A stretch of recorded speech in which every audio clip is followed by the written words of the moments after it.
Hey, 7th grade. Mr. Hildebrand here. I am going to go ahead and kind of give you guys a review of the lesson today just in case anybody was having Zoom issues or password issues or something happened to your device. You can go back and check this out later and kind of get caught up on what we were doing today. So I'm going to move myself down here because I was kind of distracting at the top of the screen. All right, so first thing you should probably do is go to the student portal and go down and log on to Canvas. Okay. Once you have your information in Canvas, you can go to your World History page. World History. I'm going to change my view so it looks like yours. Scroll down to Course Modules. Lesson Notes and Links. Okay, this is where the Nearpod notes will be when you're studying for tests and stuff. I also post some lessons in there like today in case you missed it. You can go back and watch it. But I also post them down on assignments because that's probably the tab you look at most is what do I actually have to do? So every day I post the assignments for that day and when they're due. And then when I switch days, I switch colors. Okay, and also I'll put the lesson videos up to kind of help you out in case you're behind.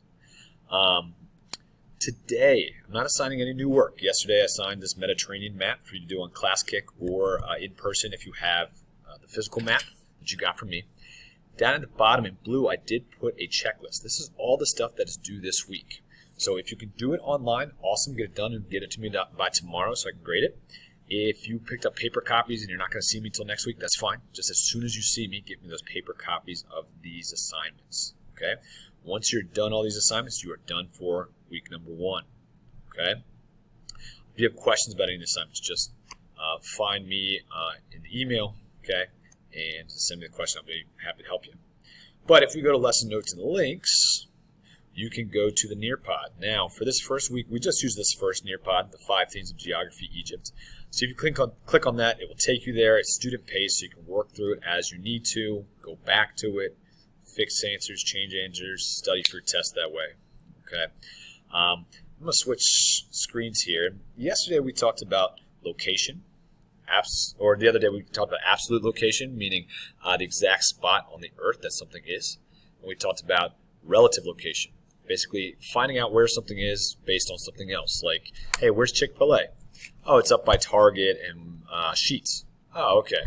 So now I know where that is. I related it to something else that's relative.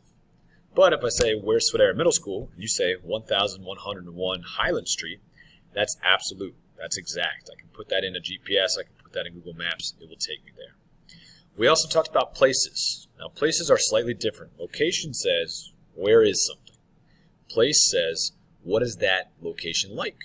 So what are the human characteristics? What kind of language do the people speak? What kind of food do they eat? What kind of clothes do they wear? Do they have any traditions? What do they do for fun? What do they do for work? The physical characteristics of a place are, what's the land like? What are the animals like? What's the weather like? Is it mountains? Is it desert? Is it rivers, ocean? What is it? Okay. Today we're going to talk about movement. We're going to talk about regions, and we're going to talk about human and environment interaction. So movement is just basically how do people, things, and ideas spread around the world. So if we're going to look at a couple examples here on Nearpod, how do people move around? Well, people move around all different ways. We can walk, run, swim, bike, take a car, take a bus, take an Uber. We can fly in a plane. Okay, we can hang glide. We can get all over the place, all different ways. Okay, how do things get around? Well, a lot of the same ways. Maybe we put our stuff we buy on a train. If I buy something on Amazon, maybe it comes in a truck, or maybe it comes on a plane. Ideas. How do ideas spread? Well, maybe I use TikTok or Instagram or Twitter or social media. Maybe I send a letter. Maybe I call somebody on the phone. Maybe I send them a text. Okay? All different ways that we spread ideas. But that's not always how it worked in history. Let's pretend the year 1720. So this is 300 years ago. No electricity, no gasoline. So how the heck did things get around? Well, people could still move on their own, walk, run, that kind of thing. But maybe they're also riding horses or other animals, or they hook up a wagon and a cart and move around. We don't have gasoline. We're a little bit before trains. We don't have trains yet. No electricity yet. Things. How do we get things around? Well, maybe we put them on a boat and sail across the ocean or up and down the river. Maybe we make a raft or a sled and pull stuff. Maybe we put things in a cart and have an animal pull it. And then what about ideas? Well, if where we live still has mail, we can send letters to people. We can go and talk to people. Maybe if we're in the military or we're a soldier, when we see new places when we're traveling for war, we can pick up new ideas. Maybe we're a business person and we travel and we buy and sell and trade new things and new ideas. So we see it changes over time. Okay. Now, in ancient Egypt, they invented a couple of very important things. The ancient Egyptians were the first ones to wear eye makeup, so your eyeshadow and your eyeliner and all that kind of stuff. They were the first ones. They also were some of the first to develop paper, first to develop breath mints, and bandages. And so they would move these ideas all over the place, either by merchants, so people traveling around and trading and selling. Soldiers would take these ideas with them to battle, and then sometimes enemies would see them, or people they'd come in contact with would see them, and they'd do some trading and talking. Then diplomats, people who worked for the government making deals with other governments, would carry these ideas around. Now, people moved around by walking, running, swimming. Maybe they rode animals. They also would build carts with wheels and pull things, or they had boats. Because remember, in Egypt, they got the Nile River that runs right down the middle, and so they could use boats to get around. Then how do goods move? Well, they can move their stuff by building rafts or putting it on boats up and down the river. Remember, they're in the desert, so they could also build sledges, which are kind of like sleds, but instead of pulling things through the snow, you're pulling it through the sand. And then obviously they could carry stuff or put things on animals. The next thing we talked about today was regions, and how when you have physical characteristics, or like stuff about the land that is similar across a lot of locations, a lot of places, or human characteristics that are similar over a lot of locations, a lot of places, we kind of group these together into regions. Like, for example, we talked about the Northeast being kind of cold up here. They have the ocean right here, so they do a lot of sailing and fishing. There's a lot of woods up here. In the Mid-Atlantic, we have all these beaches down here through Ocean City, Maryland, New Jersey. We got Delaware, Virginia, North Carolina. There's a lot of farms in here, but there are also some big cities like Philadelphia, Baltimore, D.C. As we move south, we have some unifying characteristics like the weather. It's a lot hotter, a lot warmer. They've got some different animals than us. Maybe they've got alligators. They've got swamps down here. Maybe Cajun food, soul food, or barbecue they're famous for down here. They might also speak with a different accent. Okay, the people might speak different than we do. Up here in the Midwest, we talked about this being the breadbasket, being a place with a lot of farms, but also a lot of tornadoes, natural disasters. And we have the Great Lakes up here, which are great for fishing, but they also bring cold weather and a lot of snow. We talked about the Southwest down here in the desert. We talked about how they don't get a lot of rain, so it's very dry and sandy. They have some different kinds of snakes and reptiles and lizards and all kinds of different animals down here, tarantulas. We talked about the Rocky Mountains in here and how there's very mountainous. Lots of people like to ski and snowboard out here. It's kind of snowy. We talked about moose and all kinds of grizzly bears and stuff out here. And then we talked about the West Coast and how people like to surf.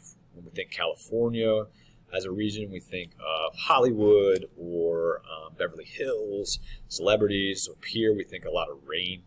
Okay, so that's kind of regions we were talking about. This is a video that you can watch when you're studying on your own. It's got a couple questions to help you study for the test. So when you go back through and review your notes this way, you can do it that way.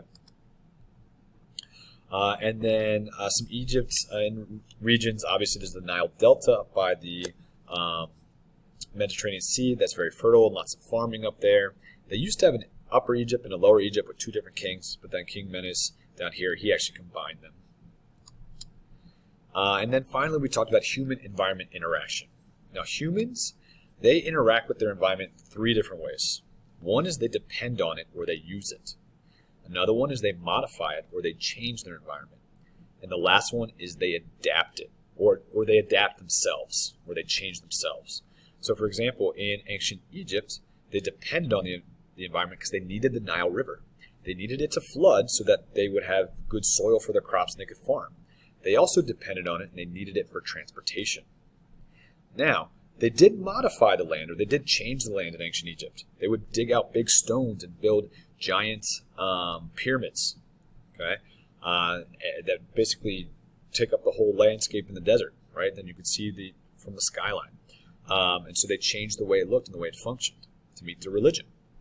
And then they also adapted or changed themselves. The houses, when they were trying to make them out of materials like wood, it was too hot. And so they actually had to build houses and change the way that they did things, changed what they build out of. And they started using clay because it insulated or kept it cooler from the heat. We also looked at a couple different quick quiz questions. We talked about pictures like this and how examples of depending on the environment. For example, this is the Hoover Dam, so we get hydroelectric power, so the water moving through here actually creates electricity that we depend on. We talked about how we were modifying the environment for the dam up to slow the water down. Okay, that's us changing the environment. And then also we build bridges, right? We are changing the way the environment looks so that we can drive around. We also talked about, people who are kind of pasty and pale like me might use what the next picture I'm going to show you, as it loads, sunscreen. Okay, and we talked about, hey, this is people adapting or changing themselves. When it's sunny out, I got to put the sunscreen on so I don't get burnt. I'm changing what I do. When I put sunscreen on, it doesn't modify the environment because the sun doesn't go away. The sun's still there doing what it wants to do. And then I'm also, when I'm putting this on, I'm not depending on the sun for anything. I'm not getting anything from the sun, so it's not depending. I'm changing what I do so I don't get burnt. Let me get one more good example. I'm going to skip, I think, this next one for us. One more good example. All right. Awesome. So this is Susquehanna River. There's a bridge going across, train bridge. So obviously when we build a bridge, we're not really depending on the environment because we're not using the water. We're actually trying to ignore it. We're also not adapting to the water. If we were adapting to the water, we'd be changing ourselves. So we would be going across by boats. We would be swimming across. But instead we've said, you know what? We don't respect you, river. We want to change the environment so that we can take our train across.